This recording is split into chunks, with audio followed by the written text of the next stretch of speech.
Hello everyone, कैसे हैं आप सभी।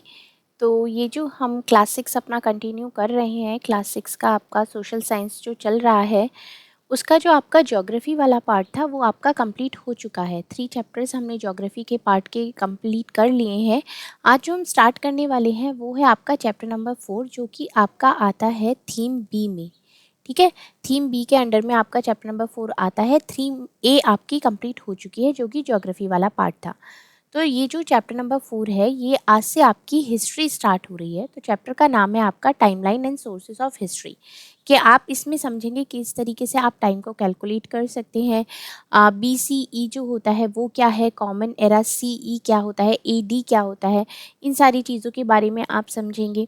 काफ़ी सारे इंपॉर्टेंट्स और भी पॉइंट्स हैं जिनसे डायरेक्ट क्वेश्चन पूछे जा सकते हैं, वो भी मैं आपको बीच बीच में बताती रहूँगी। ठीक है, तो अगर चैनल पर पहली बार आए हैं तो चैनल को सब्सक्राइब भी करें, क्योंकि यहाँ पर हम सीटेट के एग्ज़ाम की कंप्लीट प्रिपरेशन करते हैं। सोशल साइंस में आपको कंप्लीट कराती हूँ। ठीक है, तो वीडियो को शेयर भी करें। जो लोग प्रिपरेशन कर रहे हैं दिसंबर के एग्ज़ाम के लिए, वो हमारे साथ जुड़ सकते हैं, क्योंकि अभी हमारा जो कोर्स है वो स्टार्ट ही हुआ है। डेली बेसिस पे आपकी क्लासेस होंगी, क्योंकि आपका जो सिलेबस है वो काफ़ी बड़ा है और उसको धीरे धीरे करके ही हम पूरा कवर करेंगे। तो चलिए चैप्टर को स्टार्ट करते हैं।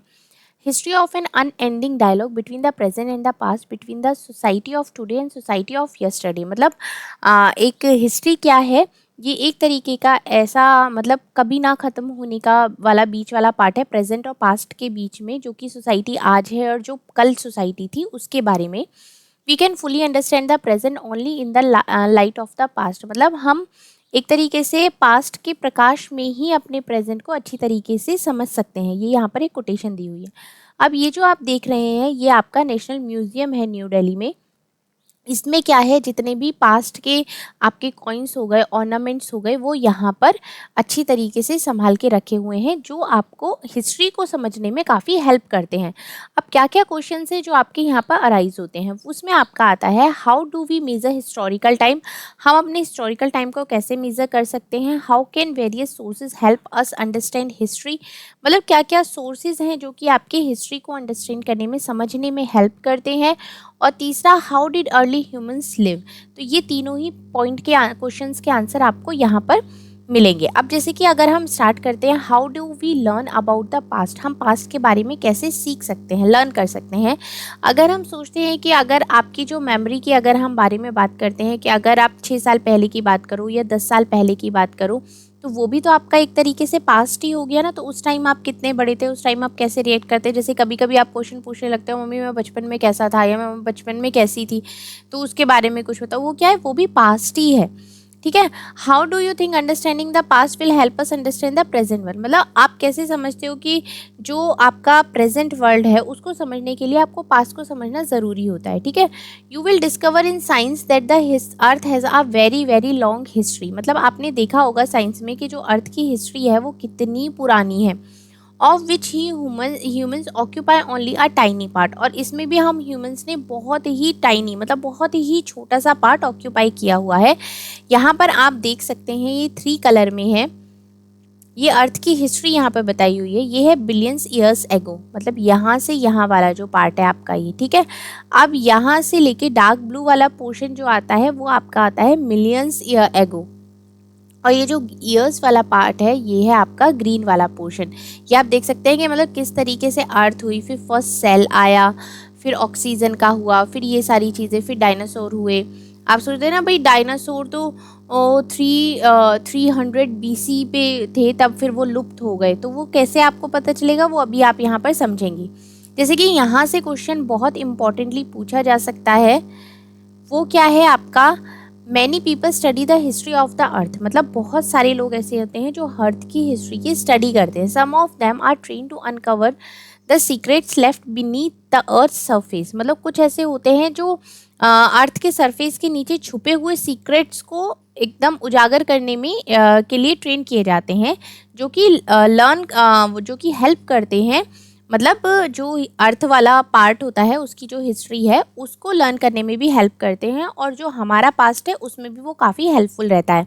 अब यहाँ पर ये 4 हैं। जियोलॉजिस्ट प्लेंथियोनोटोलॉजिस्ट और आपका एंथ्रोपोलॉजिस्ट और आर्कियोलॉजिस्ट, ये आपके क्या क्या होते हैं। अब यहाँ पर हम समझते हैं। जियोलॉजिस्ट जो आपका होता है वो अर्थ के फिजिकल फीचर्स की स्टडी करता है, जैसे कि आपका सॉइल हो गया, स्टोन हो गया, हिल्स, माउंटेन्स, रिवर, सी, ओशन, इस तरीके के अर्थ के जितने भी पार्ट्स होते हैं उनको जो स्टडी करता है उसको आप क्या बोलते हैं, जियोलॉजिस्ट बोलते हैं। ठीक है, यहाँ पर आप देख सकते हैं।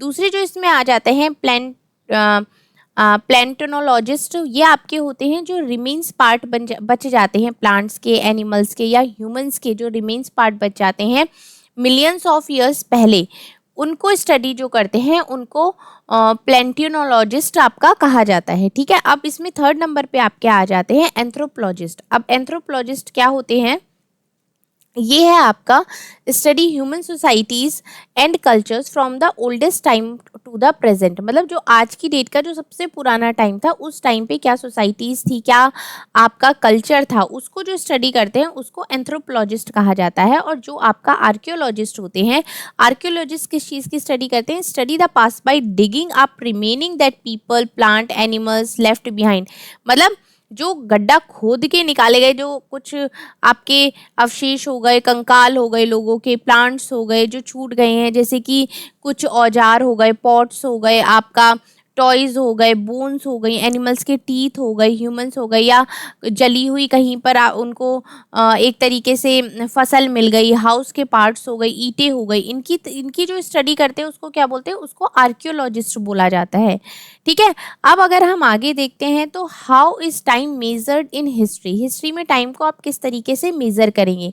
अब जैसे कि each society and culture had its own way of measuring time, मतलब हर सोसाइटी का, हर कल्चर का एक अपना अलग तरीका होता है टाइम को मेजर करने का। अगर हम मेजर इवेंट्स की बात करते हैं, such as birth of an important person or start the ruler region have often marked the beginning of an era, मतलब किसी अगर कोई इंपॉर्टेंट पर्सन का बर्थ होता है तो उसको एक वहाँ से एक नया एक रीजन स्टार्ट होता है जिसको एक न्यू एरा कहते हैं कि ये है बिगिनिंग ऑफ न्यू एरा। अगर हम आज प्रेजेंट की बात करते हैं तो जॉर्जियन कैलेंडर जो है वो कॉमनली यूज़ किया जाता है पूरी दुनिया में, और इसके अलग अलग हिंदू हो गए, मुस्लिम हो गए, ज्वेलिश हो गए, चाइनीज़ हो गए, इनके कैलेंडर्स भी यूज़ किए जाते हैं कुछ डेट्स को कैलकुलेट करने के लिए, फेस्टिवल्स के लिए, कुछ ऑस्पिशियस इवेंट्स के लिए। ठीक है, अब ये जॉर्जियन कैलेंडर क्या होता है, इसमें क्या होते हैं, 12 आपके महीने होते हैं, 365 दिन होते हैं, लीप ईयर होता है जो कि हर 4 साल में आता है। ठीक है, अगर हम वेस्ट की बात करते हैं, the conventional year of Jesus Christ birth has generally been taken to the starting point of this calendar, मतलब इस कैलेंडर का स्टार्टिंग पॉइंट क्या है, जब से जीसस क्राइस्ट का बर्थ हुआ। Years are counted forward from this point and use to mark at AD, मतलब यहाँ पे उनका बर्थ हुआ, अब उनके आगे की जो ईयर्स हैं उनको क्या मार्क किया गया, उनको बोला गया एडी। एडी मतलब the abbreviation for a Latin phase that refers to the years after Jesus birth, मतलब जीसस बर्थ की पैदा होने के बाद जो ईयर्स आई उनको एडी कहा गया। How ever this is now called the common era, इसको क्या कहा जाता है, इसको आपका कॉमन एरा भी कहा जाता है across the world. For example, अगर हम एग्जाम्पल की बात करते हैं तो जैसे कि 1947 में आपका देश आज़ाद हुआ था। ठीक है, तो उसको आप कैसे लिख सकते हैं, एडी 1947 भी लिख सकते हैं और 1947 सीई भी लिख सकते हैं, common era. Similarly, the years before the conventional date for the birth of Jesus are counted backward and used to the mark by BC, before Christ। अब जैसे यहाँ से आगे चले तो ये हो गया आपका एडी और सीई कॉमन एरा, और इनके पैदा होने से जो पहले वाला टाइम था वो क्या था आपका बीसीई, बिफोर कॉमन एरा या before Christ. They are now called before common era और BCE. For example 560 BCE is an approximate year of birth of Gautam Buddha, मतलब 560 BCE गौतम बुद्ध का बर्थ है, जैसे कि वो जीसस क्राइस्ट से भी पहले उनका जन्म हुआ था। ठीक है, होम यहाँ पर आप देख सकते हैं, ये हो गई आपकी ice age, first examples of rock art in the world. ठीक है,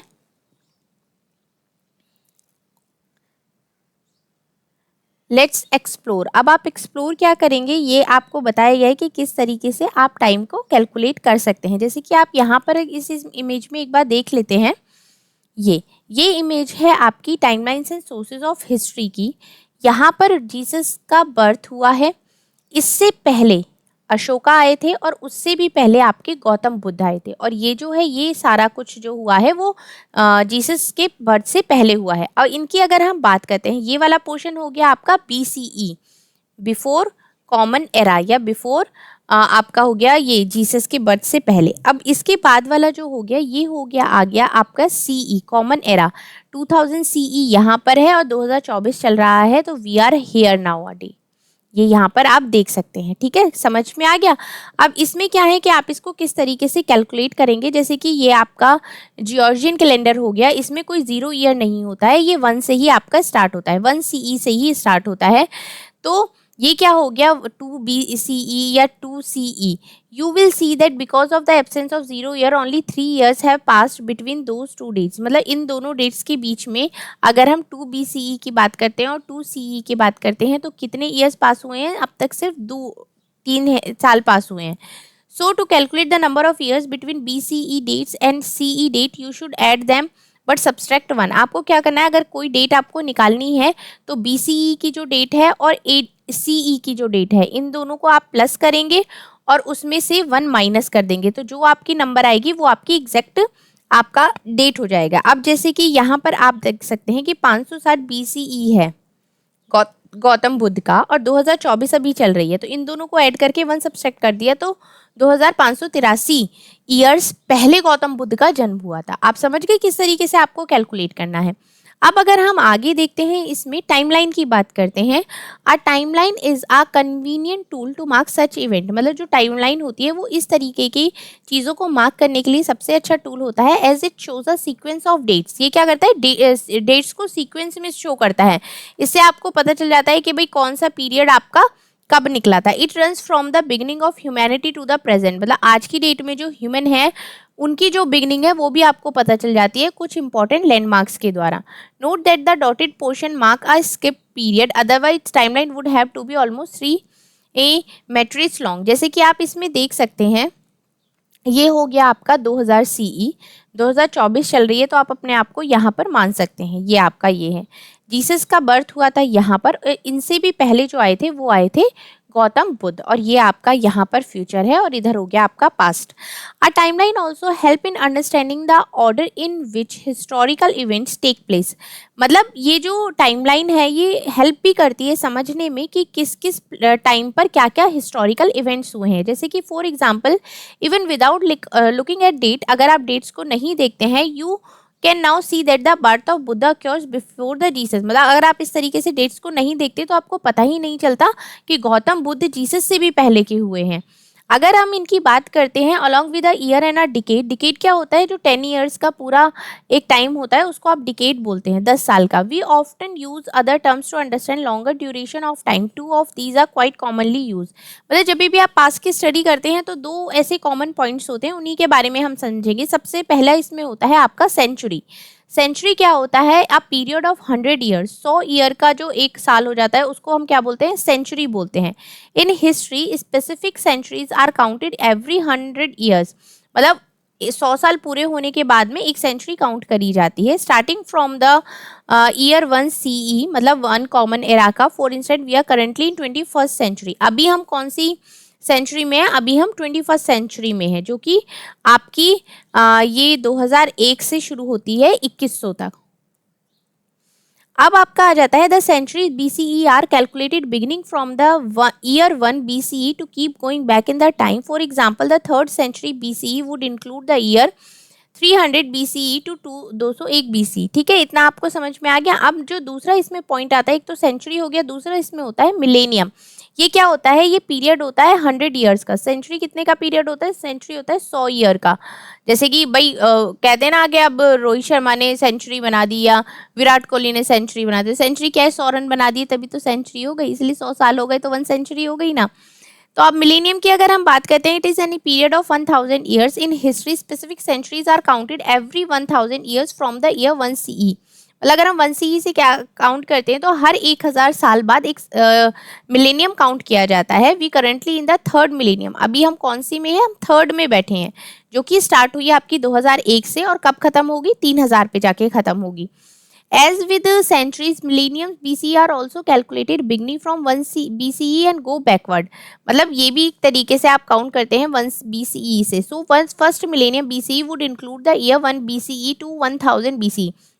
मतलब ये 1000 साल का एक पूरा होता है. अगर आप 1 से भी काउंट करते हैं 1000 साल BCE तक भी, तो आपको समझ में आ जाएगा. ठीक है. अगर हम यहाँ पर एक और चीज़ के लिए बात कर लेते हैं, जैसे कि इंडिया का हो जाता है. आप यहाँ पर एक बहुत ही कॉमन कैलेंडर है पंचांग, जो कि मोस्टली आपको हर किसी के घर में मिल जाएगा. किचन में मेनली ये रहता है. वैसे तो इसमें क्या होता है, ये एक ट्रेडिशनली कैलेंडर होता है इंडिया में जो बनाया जाता है. मैनी इंडियंस कैलेंडर ये आपको सन की पोजीशन और मून की पोजीशन को भी डिफाइन करता है पूरे साल.